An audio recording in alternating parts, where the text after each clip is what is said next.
nesse primeiro momento, nesse primeiro recorte? Como é que foi descobrir essas pessoas? Então, dentro desse conceito de museu do território, desse conjunto de discussões que a gente fala da nova museologia, uma das coisas fundamentais é exatamente um questionamento do papel social do museu, né, da relação dele com a sociedade.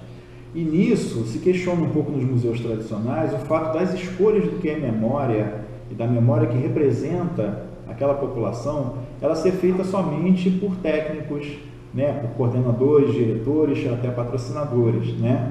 E a população, ela nunca é ouvida, ela no máximo é objeto de pesquisa de opinião, né? Mas ela não participa do processo das escolhas do que é a memória que representa aquela própria população. Então você tem uma série de outras possibilidades de museu. Você tem museus hoje de favela, né? Museus, por exemplo, que buscam não só registrar e mapear, mas inclusive discutir problemas, propor soluções em relação a uma própria intervenção, né? De transformação e melhoria da qualidade de vida daquelas pessoas. Aí tem que ver o que o museu tem perna de fazer. Ele tem que criar canais de escuta, né? Não criar ilusões do que ele não pode fazer, mas é muito importante que ele crie canais de escuta e se comunique com essa população para que ela seja envolvida no projeto de escolha da memória que vai representar na cidade para as futuras gerações. Então, o primeiro passo que a gente fez foi fazer uma consulta na cidade. A gente mandou e-mails e cartas para várias instituições, mandou para várias pessoas, conversou com muita gente e recebeu uma indicação de mais ou menos 200 nomes. E eu pedi, né, gentilmente, que quando as pessoas enviassem a indicação de nome, indicassem também por que esse nome era importante para falar sobre um determinado tema que a gente estava querendo abordar, né, que era exatamente como é que era essa cidade em termos de mobilidade, como é que se chegava aos lugares, o que era a cidade, que tipo de comércio existia, quais eram os ofícios tradicionais, onde se estudava, né? Então, assim, e aí indicaram uma série de pessoas, né? Então, muita gente fala, né, de personagens e tal, Seu Zezito, né, que é uma pessoa bastante conhecida na cidade. A gente, infelizmente, na época não conseguiu entrevistá-lo, não estava muito bem, e a gente deixou a entrevista dele para um segundo momento. Mas, assim, indicaram muitas outras pessoas e sempre com o entusiasmo de ver que seria bacana contar a história da cidade desse ponto de vista. A gente respeita muito a opinião dos historiadores e, né, tem uma história que é uma história oficial, um pouco contada sobre Paraty, mas a gente queria que essa história fosse contada a partir do ponto de vista de pessoas comuns no melhor sentido da palavra, pessoas muito especiais, só que pessoas da cidade que normalmente não tem essa possibilidade de fazer de forma coletiva isso. Faz, às vezes, num ambiente familiar e tal. Então, era trazer para um ambiente de valorização essas pessoas e pessoas como a gente procurou, dentro dessas indicações, que isso fosse representativo. A gente sabia, a gente não ia dar conta de representar o território como recorte município de Paraty de forma justa e várias coisas ficariam de fora. Como a possibilidade, a escolha, o foco dela dessas transformações, acabou centrando muito em volta do que era de fato a cidade, né?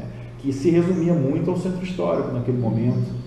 E depois foi se ampliando. Já existiam, claro, comunidades, né, na costeira, em área rural, mas assim, a gente procurou então ter um recorte bastante representativo de olhares diferentes sobre essa cidade, e que eles contassem um pouco como é que eles viram essa transformação e como é que eles lembram das memórias de infância, né, de o que existia, de onde se compravam as coisas, que tipo de comércio havia. Então você tem desde um senhor que veio na década de 50 do Espírito Santo para um programa de reforma agrária numa área rural, né, e foi o primeiro motorista de ônibus que ligou, né, essa área de patrimônio, ali próximo à entrada da Trindade para cá, o senhor Orlando Calegari, que foi uma pessoa muito importante do ponto de vista político na cidade, né? Ele foi fundador de parte do PT, ele foi uma pessoa que teve uma ligação forte com pessoas, inclusive, na época, que tinham problemas com a ditadura militar. Então, assim, é uma figura muito importante, tem um peso simbólico na cidade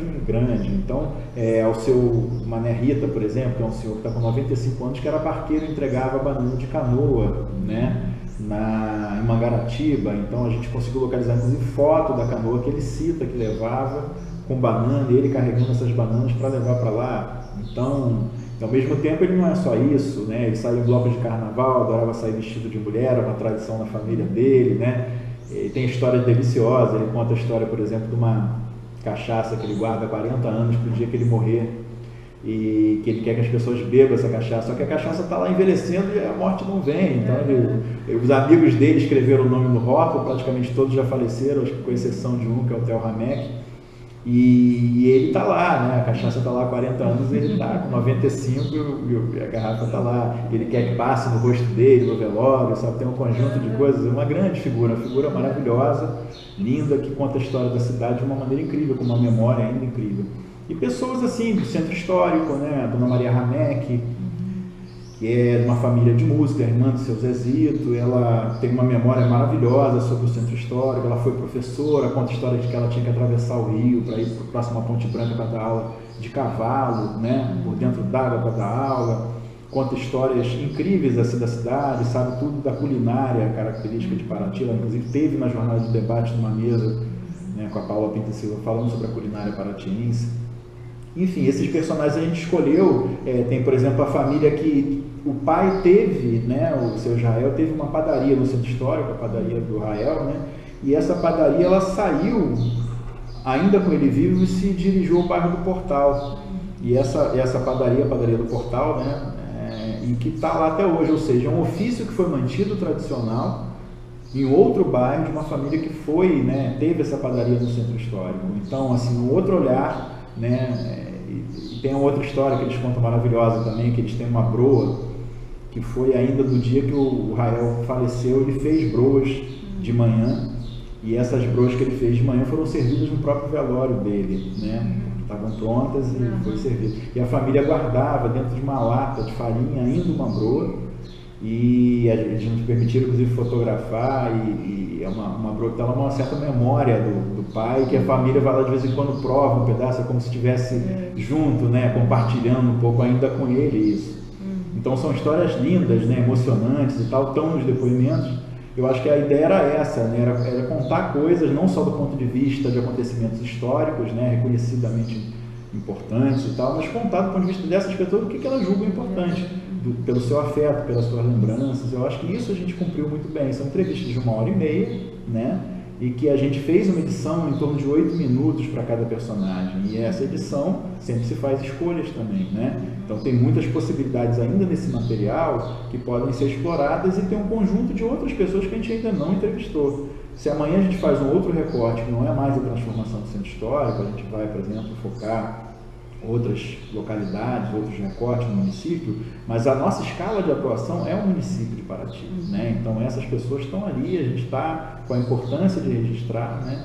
E obviamente que a gente priorizou no primeiro momento pessoas mais velhas, né? Mas que a gente também quer gravar com outras pessoas de outras gerações. Então é uma linha muito importante do projeto, o registro de memória oral, mas não é o único trabalho que o museu vai fazer, né?